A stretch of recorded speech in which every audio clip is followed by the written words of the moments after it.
Shalom Bapak Ibu dan Saudara yang terkasih di dalam Tuhan. Bertemu kembali di dalam Renungan Pekan Pendidikan Kristen Selasa 14 September 2021. Mari kita awali dengan bersama memuji Tuhan dari pelengkap Kidung Jemaat 280, Takut akan Tuhan.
Sediakan pertolongan bagi yang jujur dan jadi perisai menjaga orang yang benar dan setia. Oleh sebab itu tempuhlah jalan lurus serta yang mencapai hidup damai bersama Tuhan.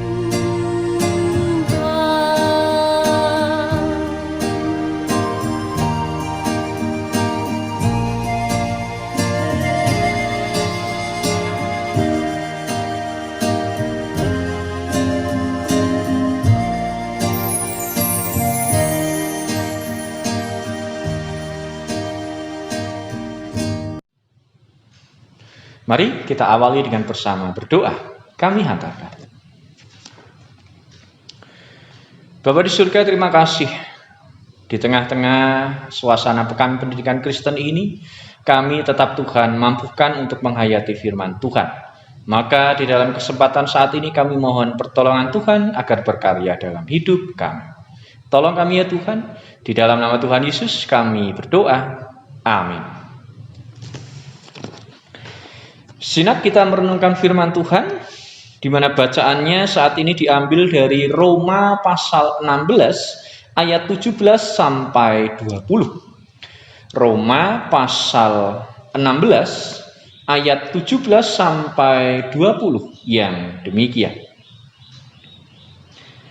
Tetapi aku menasihatkan kamu, saudara-saudara, supaya kamu waspada terhadap mereka yang bertentangan dengan pengajaran yang telah kamu terima, menimbulkan perpecahan dan godaan.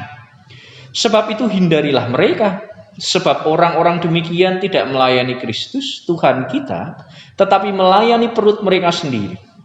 Dan dengan kata-kata mereka yang muluk-muluk dan bahasa mereka yang manis, mereka menipu orang-orang yang tulus hatinya. Kabar tentang ketaatanmu telah terdengar oleh semua orang. Sebab itu aku bersukacita tentang kamu, tetapi aku ingin supaya kamu bijaksana terhadap apa yang baik dan bersih terhadap apa yang jahat. Semoga Allah, sumber damai sejahtera, segera menghancurkan iblis di bawah kakimu. Kasih karunia Yesus Tuhan kita menyertai kamu. Demikian bacaan kitab suci. Yang berbahagia ialah setiap mereka yang membaca dan merenungkan firman Tuhan. Haleluya, amin. Saatnya belajar bijaksana. Itulah judul perenungan kita saat ini. Saatnya belajar bijaksana.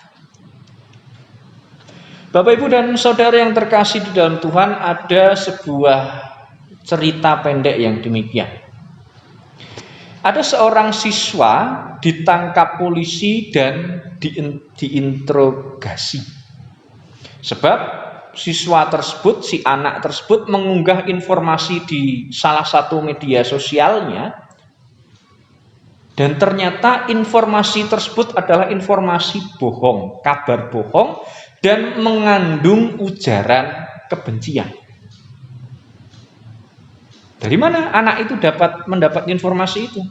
Ternyata si anak itu, seorang siswa itu mendapat informasi itu dari sebuah situs website yang sering ia kunjungi ketika dia membuka internet.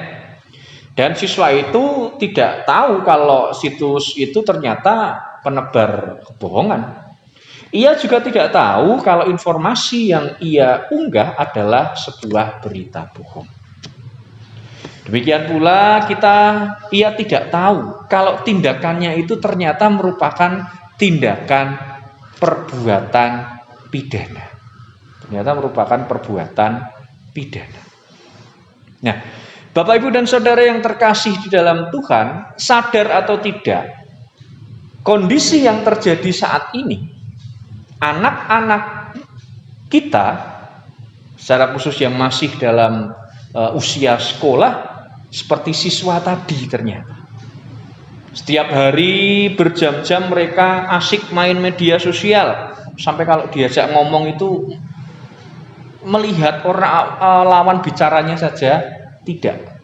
Asik bermain media sosial. Mereka bisa saja menemukan berita-berita, artikel-artikel yang berbagai macam. Dan kemudian dikirim melalui media sosialnya. Celakanya Bapak Ibu, kabar-kabar yang sekarang itu beredar itu ternyata kabar-kabar yang sangat bercampur aduk sekali. Mana yang fakta, mana yang fiktif, mana yang faktual, mana yang bohong, mana yang nyata, mana yang maya, mana yang asli, mana yang palsu, mana yang sungguhan, mana yang pencitraan, itu bias. Memang itulah kondisi saat ini, Bapak, Ibu, dan Saudara yang terkasih di dalam Tuhan. Sangat kompleks sekali. Maka dari itu saat ini kita dituntut untuk berhati-hati dan jangan sampai kita itu mudah tertipu. Kalau kita itu sampai salah pilih, sampai tindakan kita itu malah merugikan orang lain, itu celaka. Itulah zaman kita saat ini. Kondisi sekarang itu demikian. Kemajuan teknologi, kemajuan komunikasi begitu luar biasa. Di satu sisi memang sangat menguntungkan kita. Informasi menjadi mudah dan cepat. Namun juga informasi itu dapat disalahgunakan dengan menebarkan berita-berita bohong. Bapak, Ibu, dan saudara yang terkasih di dalam Tuhan, lantas bagaimana cara kita menghadapi zaman ini dengan baik?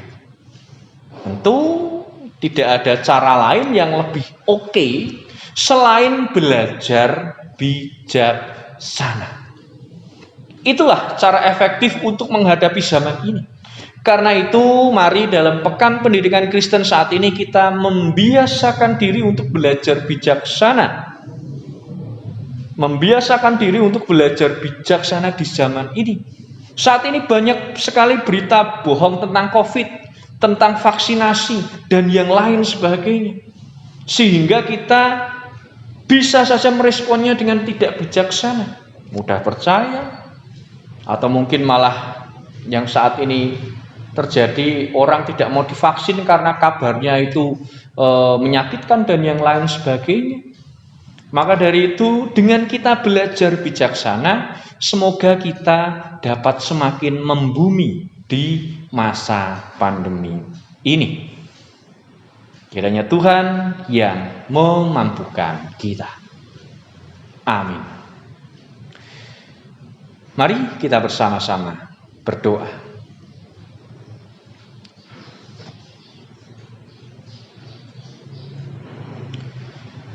Tuhan Allah yang Maha Baik, saat ini kami kembali datang. Kami bersyukur karena saat ini Tuhan memberikan firman kepada kami agar kami belajar bijaksana, dapat memilih dan memilah apa yang ada di dunia ini, sehingga tidak dengan mentah-mentah kami terima. Informasi-informasi yang ada juga harus kami filter, sehingga informasi-informasi yang kiranya itu merugikan, bolehlah itu tidak semakin tersebar luas. Maka tolong kami ya Tuhan, sertai kami, dan kiranya Tuhan yang memampukan setiap kami.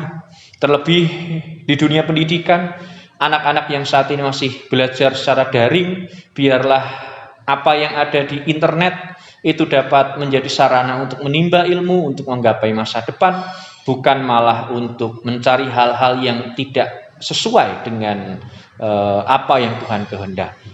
Maka anak-anak sekolah kiranya Tuhan berkati, Tuhan tuntun di dalam kegiatan belajar mengajar. Para guru, para tenaga pengajar, Tuhan yang akan memampukan di dalam melaksanakan tugasnya.